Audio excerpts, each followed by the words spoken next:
ও সন্তান ভালো করে বুঝো, মায়ের গর্ভ থেকে তুমি কখন কোন সময়, ও বান্দা মায়ের গর্ভ থেকে তুমি কখন দুনিয়াতে পদার্পণ করবা, এটা তোর বাবার ফাইসালা হবে না, ও বান্দা ডাক্তারের ফাইসালা হবে না, আল্লাহ তাআলা বলে পুরাটা ফাইসালা হলো। জোরে বলেন কার ফাইসালা? অনেক সময় দেখবেন সন্তান ডেলিভারির কথা হয় মাসের 10 তারিখ দেওয়ার পরে, অথচ 15-20 দিন আগে সন্তান দুনিয়াতে ভূমিষ্ঠ হয়ে আছে না নাই। আল্লাহ তাআলা বলে কেন জানো রে বান্দা, ডাক্তার না হয় হবে না, আমি আল্লাহ যখন চাইবো ওই সময় বান্দা তুমি দুনিয়াতে পদার্পণ করবা। যদি আমি আল্লাহ না চাই দুনিয়াতে পদার্পণ করতে পারবা না, মায়ের পেটের ভিতর থেকে আবার কবর দেশে চলে যাওয়া লাগবে, দুনিয়ায় যাইতে পারবা না। মানে তুমি যে দুনিয়া থাকবা, দুনিয়াতে হায়াতের জীবন যে তুমি পাইবা, এটা আমি আল্লাহর ফায়সালা হওয়া লাগবে, ঠিক কিনা জোরে কোন? অনেক সময় দেখবেন ডেলিভারি ব্যথা যখন শুরু হয়ে যায়, নরমাল ডেলিভারি যখন হয় না, ওই সময় দাত্রী মহিলা ডাক্কা বলো স্বামী কই, এ তোর বিবির অবস্থা মারাত্মক খারাপ, ও স্বামী তাড়াতাড়ি চল, এ তোমার বিবিকে লইয়া ডাক্তারের দিকে দৌড়াও। এবার 14 গোষ্ঠী নিয়ে যখন ডাক্তারের দিকে যায়, এবার স্বামীকে ডাক দেয়া বলে, ডাক্তাররা বলে স্বামী কই, তাড়াতাড়ি সিগনেচার কর। সিগনেচার করা হয়, সিগনেচার করার পরে ওই অপারেশন করার জন্য থিয়েটারের ভিতরে যখন নিয়ে যাওয়া হয়, ও নবীর উম্মতের দল, আল্লাহ তাআলা বলে পুরাটা আমার ফায়সালা, তোমার কোনো কাজ হবে না। ওই সময় দেখা যায় সন্তান অপারেশন করার পরে ডাক্তাররা ডাক দেয়া বলে স্বামী কই, এবার স্বামী পাগল হইয়া খুশির সাথে যায়, যাওয়ার পরে ডাক্তার বলে সর্বনাশ, ও স্বামী আমাদেরকে মাফ করবা বলে কেন, আমরা তোমার সন্তানকে বাঁচাইতে পারলাম না। ওই সময় আল্লাহ তাআলা বুঝাইতে চাই বান্দা, এ তোর সন্তানকে বাঁচাবা না বাঁচানো এটা তোদের ফায়সালা না, এটা আমি আল্লাহর ফায়সালা। আমি আল্লাহর ফায়সালা ছিল ওই সন্তানটা দুনিয়াতে হায়াতের জীবন পাইবে না, আমি আল্লাহর ফায়সালা ওই সন্তানটাকে দুনিয়াতে হায়াতের জীবন দিব না, আমি আল্লাহর ফায়সালা সন্তানটাকে মায়ের পেটের ভিতরে মরণ দিয়া আমি আল্লাহ সন্তানকে আবার কবরের জগতে ডাক মারব। ফায়সালা কার? আল্লাহ তাআলা বুঝাইতে চায়, ও বান্দা আমি আল্লাহ যদি চাই দুনিয়াতে যাইতে পারবে, আমি আল্লাহ যদি না চাই ডাক্তার সিজার করে তোরে বের করতে পারবে না, আমি আল্লাহই তো মালাকুল মউতের দ্বারা অন্ধকার খবরে ডাক দিব, আমি আল্লাহই তো মায়ের পেটের ভিতর বান্দা তোকে মরণ দিব। জোরে কোন মায়ের পেটের ভিতরে মরণ দেওয়ার ক্ষমতা কার? আল্লাহ তাআলা বলে বান্দা আমি আল্লাহ যদি চাই তুমি দুনিয়াতে যাইবা, আমি আল্লাহ যদি না চাই ও বান্দা দুনিয়াতে যাইতে পারবা না। এই জন্য আল্লাহ বলে ওয়াল হায়াতা, মরণ নামক বস্তু বানাইলাম, এরপরে তোমাদের জন্য দুনিয়ার হায়াতের জীবন বানাইলাম। মানে আল্লাহ বলে দুনিয়াতে আমি আল্লাহ তোমাদেরকে বানাইলাম। ও মা তোমার ব্রেন ভালো এই জন্য যে তোমার সন্তান ভালো হবে এমনটা হবে না। অনেক সময় দেখা যায় আল্লাহ তাআলা বুঝাইতে চাই বান্দা মায়ের গর্ভে জন্মগ্রহণ করছো, দুনিয়াতে পদার্পণ করবা।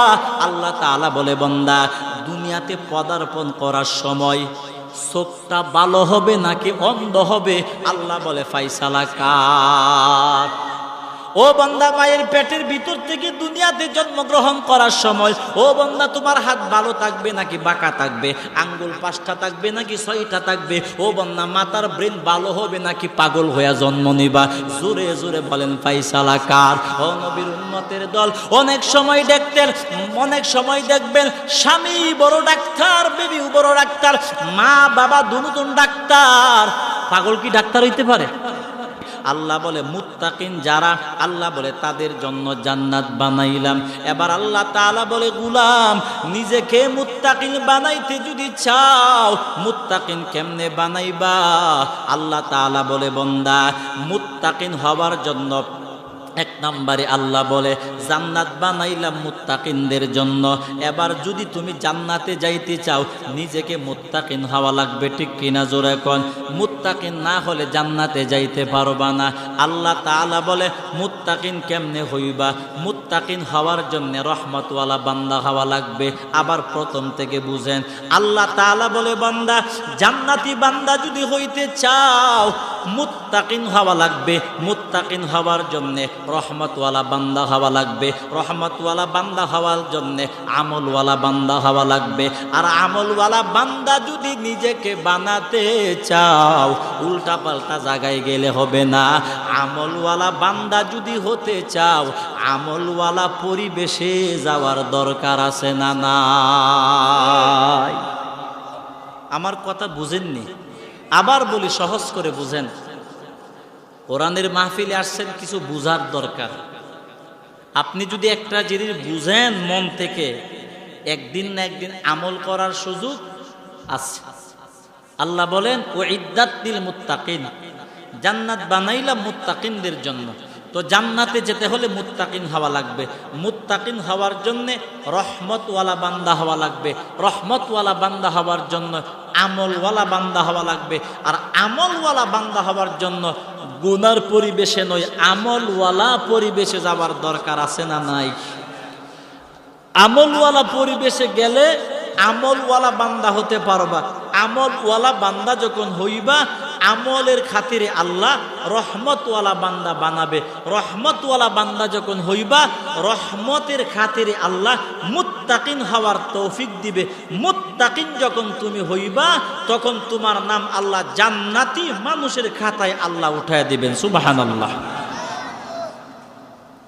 এই জন্য আল্লাহ পাক রব্বুল আলামিন বলে, ও গুলাম, জান্নাতে বান্দা যদি হইতে চাও, মুত্তাকিন হওয়া লাগবে। মুত্তাকিন হও। মুত্তাকিন হওয়ার জন্যে রহমতওয়ালা বান্দা হও। রহমতওয়ালা বান্দা হওয়ার জন্যে আমলওয়ালা বান্দা হও। আর আমলওয়ালা বান্দা হওয়ার জন্যে আমলওয়ালা পরিবেশে যাওয়ার দরকার। জোরে বলেন আছে না নাই? আমলওয়ালা পরিবেশে যখন তুমি যাইবা, আমলওয়ালা পরিবেশে যাওয়ার পর আমলের একটা প্রভাব তোমার ভিতরে আসবে। ও নবীর উম্মতের দল, একটা বেনামাজি মানুষ যখন বারবার নামাজওয়ালা মানুষের কাছে আসা যাওয়া করবে, একটা বেনামাজি মানুষ যখন তার পাশের বাড়ির একটা মানুষকে 5 ওয়াক্ত নামাজ মসজিদের মধ্যে গিয়া পড়ার জন্য দেখবে, ওই 5 ওয়াক্ত নামাজি ব্যক্তির নামাজ দেখতে দেখতে বেনামাজি মানুষটার ভিতরে একটু হলেও নামাজের মহাব্বত আসবে কিনা? জোরে কোন। এই জন্য আল্লাহ তাআলা বলে, বান্দা, জান্নাতি বান্দা যদি নিজেকে বানাইতে চাও, ও বান্দা তুই মুত্তাকিন হও। মুত্তাকিন যদি নিজেকে বানাইতে চাও, আল্লাহ তাআলা বলে রহমতওয়ালা বান্দা হও। রহমতওয়ালা বান্দা যদি হইতে চাও, আল্লাহ বলে আমলওয়ালা বান্দা হও। আমলওয়ালা বান্দা যদি হইতে চাও, আল্লাহ তাআলা বলে গুনার পরিবেশে গেলে হবে না। আমলওয়ালা বান্দা হওয়ার জন্য আমলওয়ালা পরিবেশে যাওয়ার দরকার আছে না নাই? আমার ভাই, আমলওয়ালা পরিবেশে থাকলে আপনি চেষ্টা করলেও গুনাহ করতে পারবেন না। আমলওয়ালা পরিবেশটা আপনাকে অবশ্যই গুনাহ থেকে বাঁচাতে বাধ্য করবে। আমি একটা উদাহরণ দিই সহজে। আমরা আমলওয়ালা পরিবেশে কেন থাকব? বাস্তবতা। খারাপ মাইন্ডে কেউ নিবেন না, বুঝাবার জন্য বলছি। এখন বর্তমান সমাজের যুবক শতকরা 98টাই প্রেম ভালোবাসার সাথে জড়িত আছে না নাই? এই যে মাহফিল হইতেছে, যারা আসছে আলহামদুলিল্লাহ, আমলওয়ালা পরিবেশ তোমাকে আমলওয়ালা হইতে বাধ্য করবে। আমলওয়ালা পরিবেশে থেকে গুনাহ চেষ্টা করলেও গুনাহ করতে পারবা না। যেই সন্তানগুলি, মানুষগুলি প্রেম ভালোবাসায় জড়িত অবৈধ, এদের মধ্যে আজকে যারা মাহফিলে আসে নাই, তারা হয়তো দূরে কোথাও গিয়া, গাছের ডালে উঠিয়া, ঘরের সিফাই বিভিন্ন জায়গায় গিয়া ওই তার ভালোবাসার মানুষের সঙ্গে কথা বলে আসেনি। কথা বলার দ্বারা হাতের কাজ লাগেনি, কান দিয়া কথা বলে, শুনে জবান দিয়া কথা বলে, পাও দিয়া হাইটে যায়। এই কবিরা গুনাহগুলি করতেছে। কথার কথা, এই প্রেম ভালোবাসায় জড়িত এমন যেই কয়টা যুবক ফ্যান্ডেলে বসছে, ভালো করে জবাব দিবেন বুঝে শুনে। আল্লাহ তাআলা যে বলছেন যে তুমি জান্নাতে যেতে হলে মুত্তাকিন হওয়া লাগবেই, মুত্তাকিন হতে হলে রহমতওয়ালা বান্দা হওয়া লাগবেই।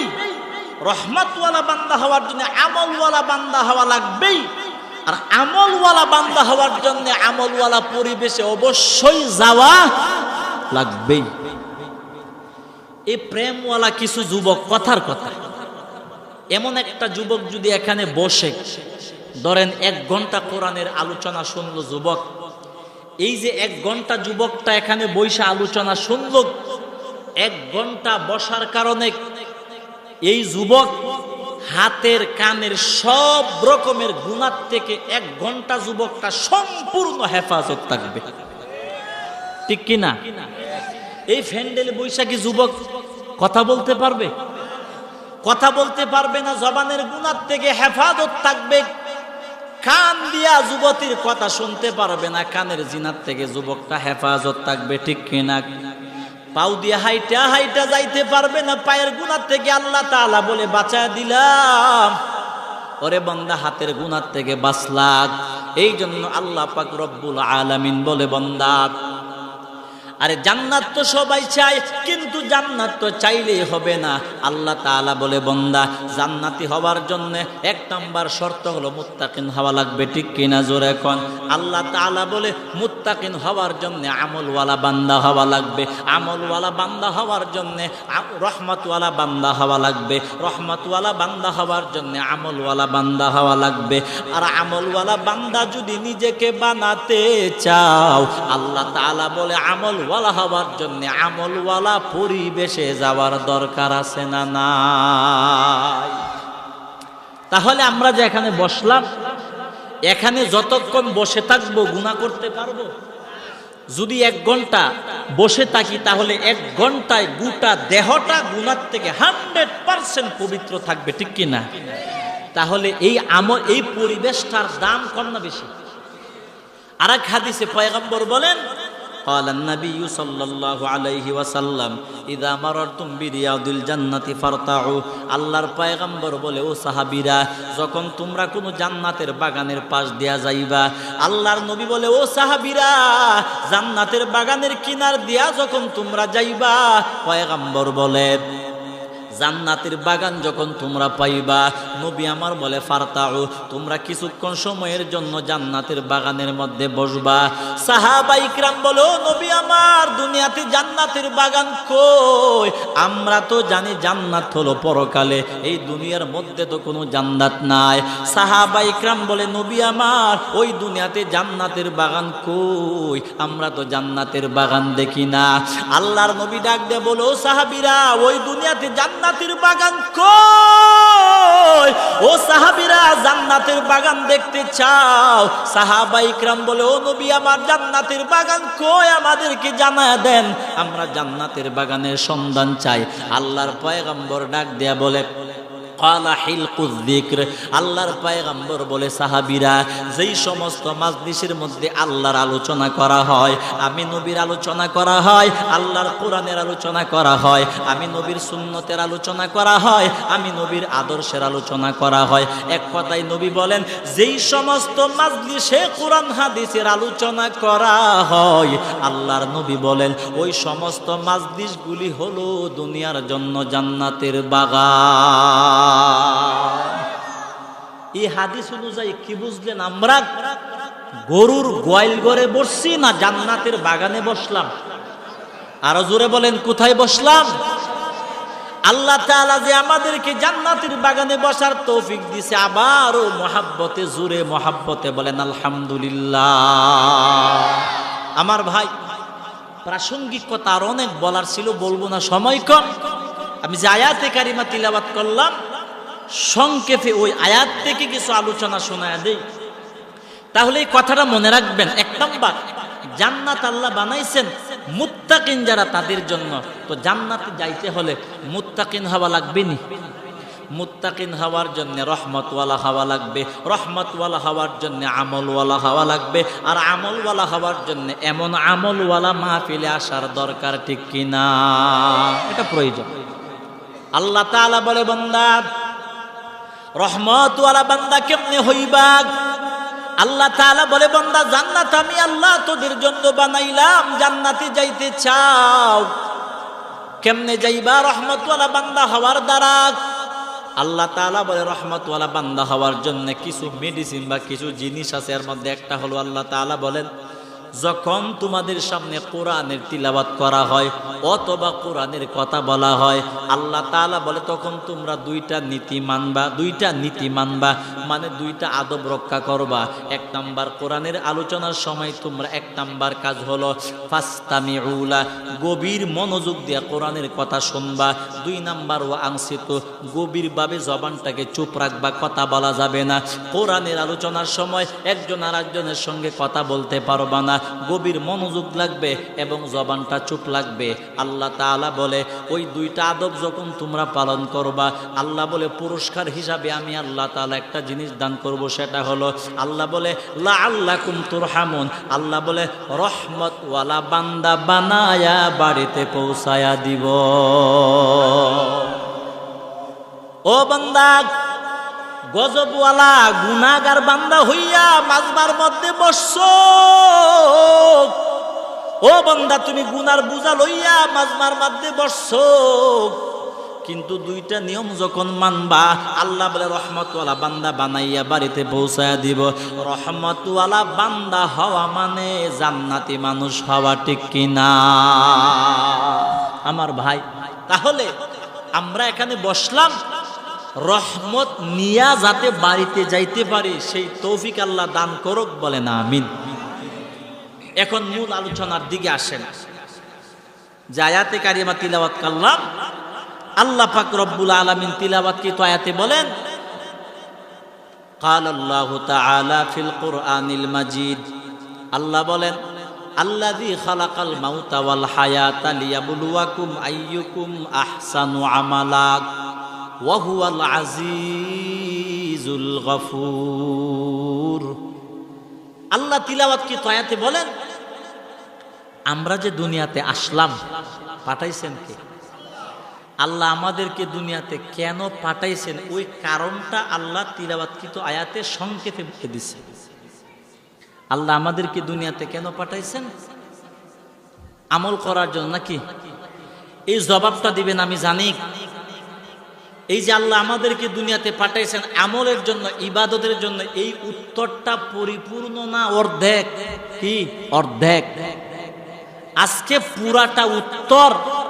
আল্লাহ আমাদেরকে দুনিয়াতে পাঠাইছেন ইবাদতের জন্য, এই যে উত্তরটা আমরা দেই, এই উত্তরটা পরিপূর্ণ না অর্ধেক? বলেন কি অর্ধেক? আজকে পরিপূর্ণ উত্তরটা জানবেন এমন লোক এখানে আছেন 30 বছর যাবৎ বয়ান শুনেন, আজও পর্যন্ত শুনেন নাই, বুঝেন নাই, জানেন নাই যে আল্লাহ আমাদেরকে দুনিয়াতে কেন পাঠাইছেন। যে কোনো মানুষকে প্রশ্ন করবেন, অনেক আলেম কেউ প্রশ্ন করবেন, জবাব এটাই দিবে আলেম, অনেক আলেম, যে আল্লাহ আমাদেরকে দুনিয়াতে পাঠাইছেন তার গোলামি করার জন্য, তার ইবাদতের জন্য। আমরা তো উত্তর হিসাবে এটাই জানি নাকি?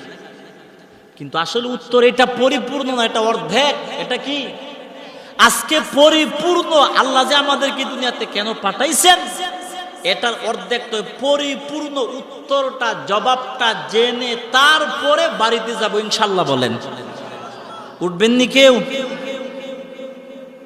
আমার ভাই, আল্লাহ পাক রব্বুল আলামিন বলেন ক্বালাল্লাহু তাআলা ফিল কুরআনিল মাজিদ, আল্লাহ বলেন আল্লাযী খালাকাল মাউতা ওয়াল হায়াতা লিয়াবলুয়াকুম আইয়ুকুম আহসানু আমালা ওয়া হুয়াল আজিজুল গফুর।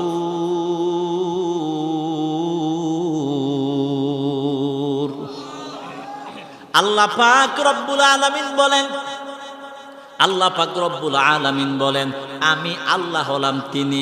আল্লাহ বলে রব হলেন তিনি। আল্লাযী, যিনি খালাকাল মাউতা ওয়াল হায়াতা, আল্লাহ তাআলা বলেন আমি হলাম আল্লাহ যিনি মরণ নামক বস্তুকে বানাইলেন। আল্লাহ তাআলা বলে বান্দা আমি আল্লাহ মরণ নামক বস্তু বানাইলাম, আমি আল্লাহ মরণ নামক বস্তুটা আমি আল্লাহ তাআলা বানাইলাম। এই মরণ নামক বস্তুটা আমি আল্লাহ কখন বানাবো, কিভাবে বানাবো, কোথায় বানাবো। আল্লাহ বলে এটা দুনিয়ার কারো কাছে আমি আল্লাহ বলি নাই, বলার কোনো প্রয়োজন মনে করি নাই। আল্লাহ তাআলা বলে মরণ নামক বস্তু আমি আল্লাহ তাআলা বানাইলাম। আমি আল্লাহর যখন মন চাইছে মরণ নামক বস্তুটা বানাইলাম। আল্লাহ তাআলা বলে 2 নাম্বার ওয়াল হায়াতা। আল্লাহ বলে মরণ নামক বস্তু বানাইবার পর আল্লাহ বলে আমি আল্লাহ তোমাদের জন্য দুনিয়ার হায়াত বানাইলাম। মানে মরণ নামক বস্তুটা বানাইবার পরে আমি আল্লাহ দুনিয়াতে তোমরা কয়দিন থাকবা, কেমনে থাকবা, কি হালতে বাঁচবা, মানে তোমাদের জন্য ওয়াল হায়াতা। আল্লাহ বলে হায়াত আমি আল্লাহ তাআলা বানাইলাম, মানে নির্ধারিত করলাম। আল্লাহ তাআলা বলে বান্দা এই দুনিয়াতে তুমি কখন আসবা, কোন হালতে আসবা এটা তোমার জানা নাই। আল্লাহ তাআলা বলে বান্দা তুমি দুনিয়াতে কোন সালে জন্মগ্রহণ করবা, আল্লাহ বলে এটা তোমার জানা নাই। ও বান্দা তুমি কোন নারীর গর্ভে জন্মগ্রহণ করবা, আল্লাহ বলে এটা তোমার জানা নাই। আল্লাহ পাক রব্বুল আলামিন বলে বান্দা তুমি দুনিয়ার কোন জায়গার মধ্যে জন্মগ্রহণ করবা, কোন নারীর গর্ভে জন্মগ্রহণ করবা, আল্লাহ বলে এটা তোমার জানা নাই। আল্লাহ তাআলা বলে এটা আমি আল্লাহর ব্যাপার। জোরে বলেন কার ব্যাপার? মুসলমান নারীর গর্ভে জন্মগ্রহণ করবা নাকি হিন্দু নারীর গর্ভে জন্মগ্রহণ করবা, আল্লাহ বলে এটা তোমার জানা নাই। জোরে বলেন জানেন কে? আল্লাহ তাআলা বলে বান্দা এ বান্দা নামাজি মহিলার গর্ভে জন্মগ্রহণ করবা ও বান্দা নাকি বেনামাজি মহিলার গর্ভে জন্মগ্রহণ করবা, আল্লাহ বলে এটা তোমার জানা নাই। জোরে বলেন জানেন কে? আল্লাহ তাআলা বলে বান্দা কালো মহিলার ঘরে জন্মগ্রহণ করবা নাকি সুন্দর মায়ের ঘরে জন্মগ্রহণ করবা, ইহুদি মায়ের ঘরে জন্মগ্রহণ করবা নাকি খ্রিস্টান মায়ের ঘরে জন্মগ্রহণ করবা, আমলওয়ালা নারীর গর্ভে দুনিয়াতে জন্মগ্রহণ করবা নাকি গুনাহগার মেয়ের ঘরে জন্মগ্রহণ করবা, আল্লাহ তাআলা বলে এটা তোমার জানা নাই। জোরে বলেন জানেন কে? আল্লাহ তাআলা বলে বান্দা রিকশাওয়ালার ঘরে জন্মগ্রহণ করবা নাকি কোটিপতিওয়ালার ঘরে জন্মগ্রহণ করবা, এটা তোমার জানা নাই। জোরে বলেন জানেন কে? ও নবীর উম্মত আল্লাহ তাআলা বলে বান্দা মরণ নামক বস্তুটা আমি আল্লাহ তাআলা বানাইলাম। মরণ নামক বস্তু বানাইয়া আমি আল্লাহ তোমাদেরকে দুনিয়াতে আমি আল্লাহ পাঠাইলাম। ওরে বান্দা দুনিয়াতে তুমি আসো নাই, আমি আল্লাহ তোমারে পাঠাইলাম। আল্লাহ তাআলা বলে বান্দা মায়ের গর্ভ থেকে কখন আসবে এটা আমি আল্লাহর ফায়সালা। আল্লাহ তাআলা বলে বান্দা মায়ের গর্ভ থেকে দুনিয়াতে তুমি যাইবা নাকি যাইবা না, আল্লাহ বলে এটাও তোমার ফায়সালা না। জোরে বলেন ফায়সালা কার? ও নবীর উম্মতের দল।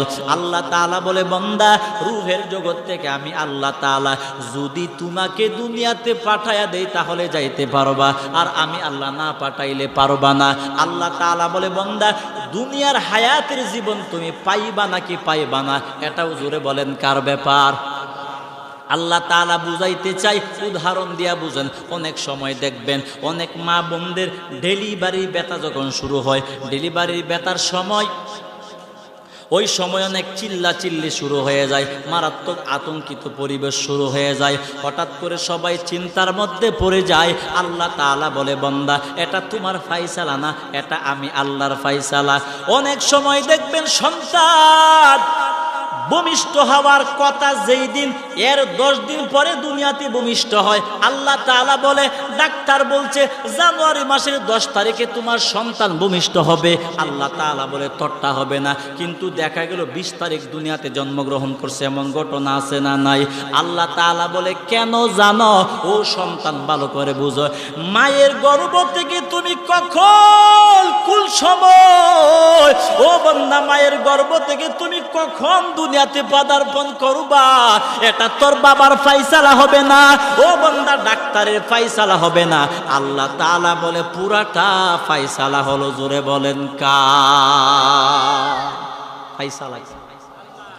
অনেক সময় দেখবেন সন্তান ডেলিভারির কথা হয় মাসের 10 তারিখ দেওয়ার পরে, অথচ 15-20 দিন আগে সন্তান দুনিয়াতে ভূমিষ্ঠ হয়ে আছে না নাই? আল্লাহ তাআলা বলে কেন জানো রে বান্দা, ডাক্তার না হয় হবে না, আমি আল্লাহ যখন চাইবো ওই সময় বান্দা তুমি দুনিয়াতে পদার্পণ করবা। যদি আমি আল্লাহ না চাই দুনিয়াতে পদার্পণ করতে পারবা না। মায়ের পেটের ভিতর থেকে আবার কবর দেশে চলে যাওয়া লাগবে, দুনিয়ায় যাইতে পারবা না।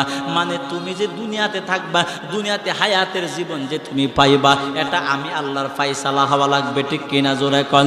অনেক সময় দেখবেন ডেলিভারি ব্যথা যখন শুরু হয়ে যায়, নরমাল ডেলিভারি যখন হয় না, ওই সময় দাত্রী মহিলা ডাক দিয়া বলো, স্বামী কই, এ তোর বিবির অবস্থা মারাত্মক খারাপ, ও স্বামী তাড়াতাড়ি চল, এ তোমার বিবিকে লইয়া ডাক্তারের দিকে দৌড়াও। এবার 14 গোষ্ঠী নিয়ে যখন ডাক্তারের দিকে যায়, এবার স্বামীকে ডাক দেয়া বলে, ডাক্তাররা বলে স্বামী কই, তাড়াতাড়ি সিগনেচার কর। সিগনেচার করা হয়, সিগনেচার করার পরে ওই অপারেশন করার জন্য থিয়েটারের ভিতরে যখন নিয়ে যাওয়া হয়, ও নবীর উম্মতের দল, আল্লাহ তাআলা বলে পুরাটা আমার ফায়সালা, তোমার কোনো কাজ হবে না। ওই সময় দেখা যায় সন্তান অপারেশন করার পরে ডাক্তাররা ডাক দেয়া বলে স্বামী কই। এবার স্বামী পাগল হইয়া খুশির সাথে যায়, যাওয়ার পরে ডাক্তার বলে সর্বনাশ, ও স্বামী আমাদেরকে মাফ করবা বলে কেন, আমরা তোমার সন্তানকে বাঁচাইতে পারলাম না। ওই সময় আল্লাহ তাআলা বুঝাইতে চাই, বান্দা এ তোর সন্তানকে বাঁচাবা না বাঁচানো এটা তোদের ফায়সালা না, এটা আমি আল্লাহর ফায়সালা। আমি আল্লাহর ফায়সালা ছিল ওই সন্তানটা দুনিয়াতে হায়াতের জীবন পাইবে না, আমি আল্লাহর ফায়সালা ওই সন্তানটাকে দুনিয়াতে হায়াতের জীবন দিব না, আমি আল্লাহর ফায়সালা সন্তানটাকে মায়ের পেটের ভিতরে মরণ দিয়া আমি আল্লাহ সন্তানকে আবার কবরের জগতে ডাক মারব। ফায়সালা কার? আল্লাহ তাআলা বুঝাইতে চায়, ও বান্দা আমি আল্লাহ যদি চাই দুনিয়াতে যাইতে পারবে, আমি আল্লাহ যদি না চাই ডাক্তার সিজার করে তোরে বের করতে পারবে না, আমি আল্লাহ তো মালাকুল মউতের দ্বারা অন্ধকার খবরে ডাক দিব, আমি আল্লাহ তো মায়ের পেটের ভিতর বান্দা তোকে মরণ দিব। জোরে কোন, মায়ের পেটের ভিতরে মরণ দেওয়ার ক্ষমতা কার? আল্লাহ তাআলা বলে, বান্দা আমি আল্লাহ যদি চাই তুমি দুনিয়াতে যাইবা, আমি আল্লাহ যদি না চাই ও বান্দা দুনিয়াতে যাইতে পারবা না। এই জন্য আল্লাহ বলে ওয়াল হায়াতা, মরণ নামক বস্তু বানাইলাম, এরপরে তোমাদের জন্য দুনিয়ার হায়াতের জীবন বানাইলাম। মানে আল্লাহ বলে দুনিয়াতে আমি আল্লাহ তোমাদেরকে বানাইলাম। ও মা তোমার ব্রেন ভালো, এই জন্য যে তোমার সন্তান ভালো হবে এমনটা হবে না। অনেক সময় দেখা যায় আল্লাহ তাআলা বুঝাইতে চাই, বান্দা মায়ের গর্ভে জন্মগ্রহণ করছো, দুনিয়াতে পদার্পণ করবা। আল্লাহ তাআলা বলে, বান্দা দুনিয়াতে পদার্পণ করার সময় চোখটা ভালো হবে নাকি অন্ধ হবে, আল্লাহ বলে ফায়সালা কার? ও বান্দা মায়ের পেটের ভিতর থেকে দুনিয়াতে জন্মগ্রহণ করার সময়, ও বান্দা তোমার হাত ভালো থাকবে নাকি বাঁকা থাকবে, আঙ্গুল 5টা থাকবে নাকি 6টা থাকবে, ও বান্দা মাথার ব্রেন ভালো হবে নাকি পাগল হইয়া জন্ম নিবা? জোরে জোরে বলেন ফায়সালা কার? ও নবীর উম্মতের দল, অনেক সময় দেখবেন স্বামী বড় ডাক্তার, বিবিও বড় ডাক্তার, মা বাবা দুজন ডাক্তার, পাগল কি ডাক্তার হইতে পারে? ভালো ব্রেন দেখেই তো ডাক্তার হইতে পারছে, অথচ আল্লাহর কুদরত আল্লাহ তাআলা বুঝাইতে চাই, বান্দা তুমি মা বাবা তোমার ব্রেন ভালো বিদায় যে সন্তান ভালো হবে এমনটা নয়, এটা আমি আল্লাহর ফায়সালা। সন্তান ব্রেন ভালো হবে নাকি পাগল হইয়া জন্ম হবে এটা আমি আল্লাহর ব্যাপার। ওই সন্তান কালো হবে নাকি সুন্দর হবে এটা বলেন ফায়সালা কার? ওই সময় দেখা যায় মা বড় ডাক্তার, বাবাও বড় ডাক্তার, কিন্তু সন্তান একটা জন্ম হয়েছে দুনিয়ার পাগল, ব্রেনের মধ্যে সমস্যা। জোরে বলেন আছে না নাই?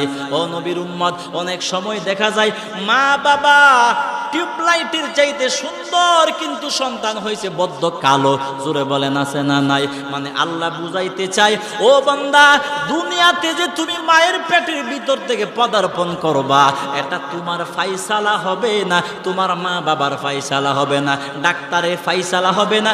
জোরে জোরে বলেন ফায়সালা হবে কার?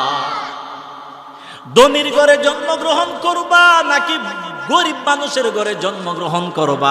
আল্লাহ বলে এটা আমার ফায়সালা। অনেক মানুষ দেখবেন গরিবের ঘরে জন্মগ্রহণ করার পরে ডাক দেয়া বলে, আল্লাহ রিকশাওয়ালার ঘরে কেন আমার জন্ম দিছো? ও আল্লাহ তুমি আমার বাবারে কেন গরিব বানাইলা? ও আল্লাহ গরিবের ঘরে কেন আমারে জন্ম দিছো? ও আল্লাহ ধনীর ঘরে কেন আমারে জন্ম দিলা না? ওই মানুষটা আমার বাবা কেন হইছে? ওই ধনী মানুষটা কেন আমার বাবা হইল না? ও নবীর উম্মত, ওই সমস্ত কথা বলা কুফরি বলেন কি? ওই সমস্ত কথা বলা কুফরি, ওই সমস্ত কথা বলা কবিরা গুনাহ, ওই সমস্ত কথা বললে কুফরি গুনাহ হবে। কারণ আল্লাহ তাআলা বলে, বান্দা রিকশাওয়ালার ঘরে যে তুই জন্ম হইছো, এটা তোর বাবা রিকশাওয়ালার ফায়সালা না, এটা তোর মা ফায়সালা না। রিকশাওয়ালার ঘরে জন্ম হইয়া দুনিয়াতে আসছো, আল্লাহ বলে পুরাটাই হলো আমি আল্লাহর ফায়সালা। ঠিক কিনা?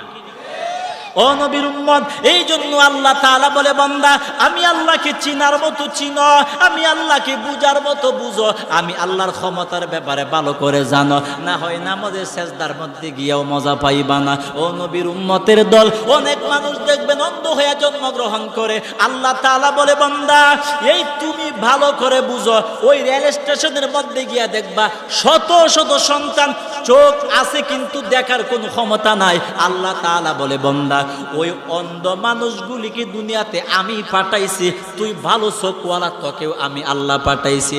ওই রেল স্টেশনের ওই কি বলেন বিকলাঙ্গ, লুলা, কানা, ওই সমস্ত মানুষকে আমি আল্লাহ দুনিয়ার জীবন দিলাম, তোমাকেও আমি আল্লাহ দুনিয়ার জীবন দিলাম।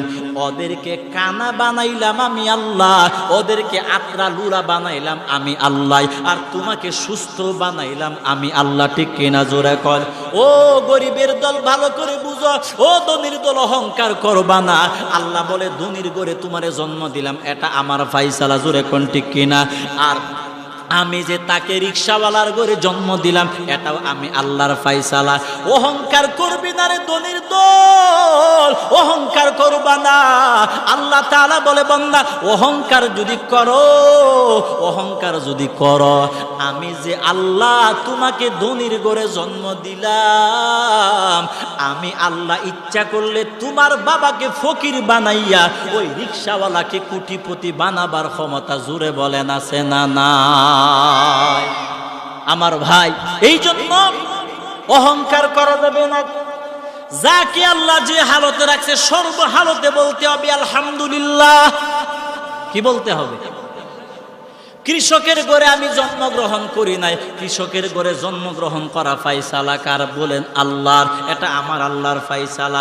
আল্লাহ তাআলা বলে, বান্দা এটা আমি আল্লাহর ফায়সালা, দুনিয়াতে জন্মগ্রহণ করলা তো আল্লাহ তাআলা বলে, মরণ নামক বস্তু আমি আল্লাহ বানাইলাম এবং তোমাদেরকে দুনিয়ার জীবন আমি আল্লাহ তাআলাই তো দিলাম। এবার আসেন, দুনিয়ার জীবন আল্লাহ কেন দিছেন ওই বিষয়টা বুঝার জন্য। আল্লাহ তাআলা বলে, লিয়াবলুয়াকুম আইয়ুকুম আহসানু আমালা। আল্লাহ বলে, দুনিয়ার জীবন দিলাম সুন্দর আমল করার জন্য। কথাটা বুঝেন নাই? ভালো করে বুঝেন। আল্লাহ তাআলা বলেন, দুনিয়ার জীবন দিলাম সুন্দর আমল করার জন্য। শুধু আমল নয়, সুন্দর আমল। কি আমল? শুধু আমল হিন্দুরাও করে। বলেন, শুধু আমল হিন্দুরাও করে, শুধু আমল বৌদ্ধরাও করে, শুধু আমল খ্রিস্টানরাও করে, শুধু আমল সবাই করে। আল্লাহ বলেন, শুধু আমল করলে হবে না, সুন্দর আমল করা লাগবে। বলেন, কি আমল? শুধু আমল কি আর সুন্দর আমল কি? সংক্ষেপে পার্থক্যটা বলেই শেষ করব। শুধু আমল, ভালো করে বলেন, আল্লাহ আমাদেরকে দুর্বল করার জন্য পাঠাইছে নাকি সুন্দর আমল? জোরে বলেন, কি আমল? আবার বলেন, শুধু আমল না সুন্দর আমল? সুন্দর আমল। আহসানু আমালা ব্যাখ্যায় সমস্ত পৃথিবীর মুফাসসিরিন একমত, যেই সমস্ত আমল আল্লাহর হুকুম আর নবীর তরিকা মতো করা হয়, ওই সমস্ত আমল হলো সুন্দর আমল। ওই সমস্ত আমল হলো, হিন্দুরা যে দুর্গা পূজা বা বিভিন্ন পূজা করে, এই পূজা করাটা কি আল্লাহর হুকুম আছে? নবীর আদর্শ আছে? এই জন্য তাদের আমলটা শুধু আমল, সুন্দর আমল নয়। আর আল্লাহ বলেন, শুধু আমল দিয়া আমি আল্লাহকে পাইবা না। আল্লাহ তাআলা বলে, শুধু আমল দিয়া জান্নাত পাইবা না। ও বান্দা, শুধু আমল দিয়ে আল্লাহকে পাইবা না, নবীকে পাইবা না। আল্লাহ তাআলা বলে, গোলাম আমি আল্লাহকে মহাব্বতের বন্ধু বানাইতে যদি চাও, আমার বন্ধুকে মহাব্বতের বন্ধু বানাইতে যদি চাও, ও বান্দা ওই অন্ধকার কবর জান্নাতওয়ালা কবর বানাইতে যদি চাও, আল্লাহ তাআলা বলে সুন্দর আমল করা লাগবে। শুধু আমল দিয়া জান্নাত পাইবা না, কবর জান্নাতে হবে না। জান্নাতওয়ালা কবর যদি চাও, অবশ্যই তোমার জীবনের আমল শুধু আমল নয়, বরং সুন্দর আমল করা লাগবে, ঠিক কিনা? সংক্ষেপে বুঝেন, শুধু আমল সুদকুরও করে, সুদকুর নামাজ পড়েনি, এটা হলো শুধু আমল। সুন্দর আমল হলো যে আমলটা নবীর আদর্শে করা হয়, আল্লাহর হুকুম মতো করা হয়, ওই আমলটা হলো সুন্দর আমল। বলেন কি আমল? উদাহরণ বুঝেন, নামাজ এটা একটা আমল নি, রোজা একটা আমল নি, হজ একটা আমল নি। এখন বুঝেন সুন্দর আমল আর সাধারণ আমলের পার্থক্য। ওই যে বলছিলাম, আল্লাহ আমাদেরকে দুনিয়াতে পাঠাইছে শুধু আমল না, সুন্দর আমল। সুন্দর আমল, নামাজের একটা নির্ধারিত টাইম আছে না, যেই কোনো সময় তোমার মন মতে নামাজ পড়লে নামাজ হবে না। আল্লাহ তাআলা বলে, বান্দা 5 ওয়াক্ত নামাজের সময় আমি আল্লাহ তাআলা দিলাম, আমি আল্লাহর টাইম মত নামাজ পড়বা, ওই নামাজটা সুন্দর নামাজ হবে, ঠিক কিনা? আমার নবীর আদর্শ মত নামাজ পড়বা, ওই নামাজটা সুন্দর নামাজ হবে। তুমি তোমার মন মতো নামাজ আদায় করবা, সুন্দর নামাজ হবে না। আমার নবীর আদর্শ বাদ দেয়া নামাজ আদায় করবা, নামাজ সুন্দর নামাজ হবে না। নামাজ যে কোনো টাইমে পড়লে হবে না, নামাজ পড়ার নির্ধারিত টাইম আছে, এবং নামাজের জন্য হারাম টাইম আছে। কয়টা বলেন? নামাজের হারাম টাইম কয়টা? 3টা। জানেন না কয়টা? 3টা। ফজরের নামাজের ওয়াক্ত শেষ হওয়ার পর থেকে 25-26 মিনিট সময় নামাজ পড়া হারাম। ঠিক দুপুর সময় 10-12 মিনিট সময় নামাজ পড়া হারাম। সূর্য ডুবার 10-12 মিনিট আগ থেকে নামাজ পড়া হারাম। ওই 3 টাইমে যত সুন্দর করে নামাজ পড়ো না কেন, নামাজটা সুন্দর আমল হবে না, সাধারণ আমল হবে। আর সাধারণ আমল আল্লাহ বলে আমার দরবারে কবুল হয় না। তাহলে সুন্দর আমল টাইম মতো নামাজ আদায় করবা। হারাম টাইমে নামাজ পড়লে নামাজ হবে না, হালাল টাইমে নামাজ পড়া লাগবে। 2 নাম্বার হলো আমার নবীর আদর্শ লাগবে।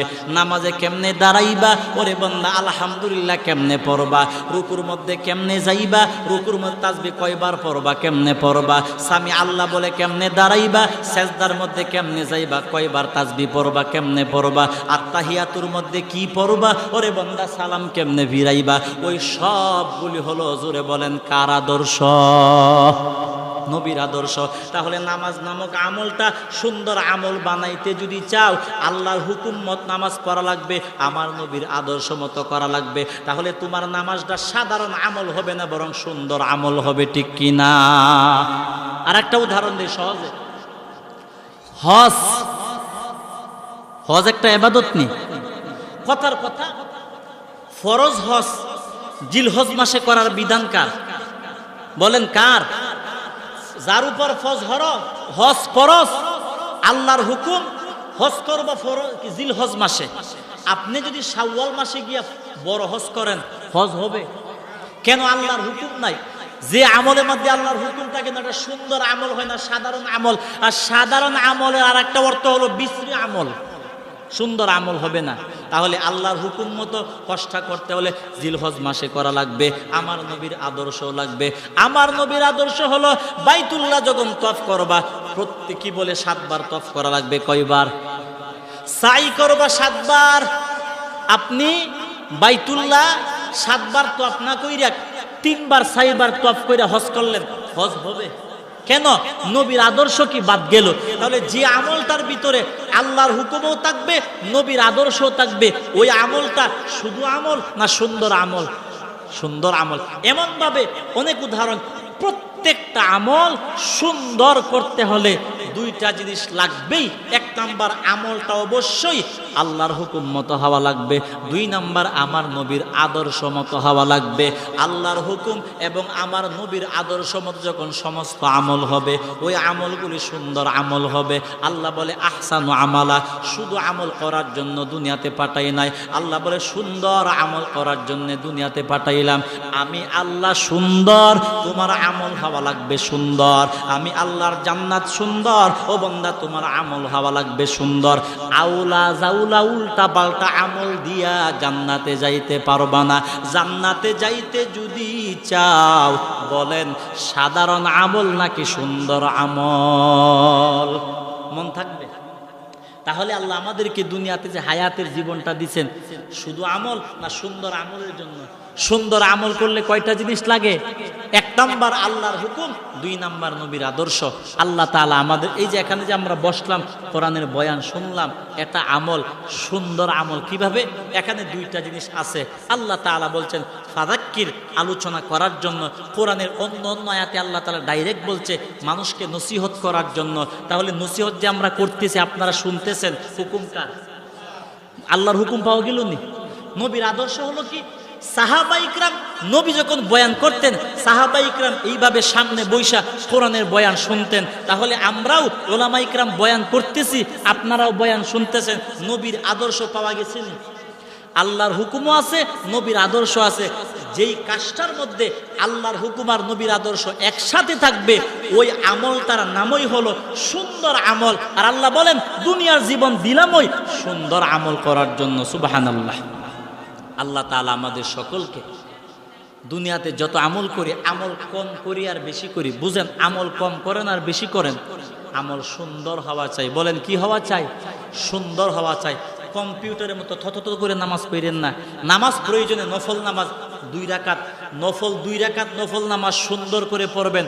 8 রাকাত তাড়াতাড়ি না পড়িয়া 2 রাকাত নফল নামাজ সুন্দর করে পড়বেন, আল্লাহ পছন্দ করবেন। আল্লাহ তাআলা আমাদের সকলকে মাহফিল আল্লাহ কবুল করুক। সার্বিকভাবে যারা সহযোগিতা করছে আল্লাহ সকলকে দ্বীনের জন্য কবুল করুক। বলেন আমিন।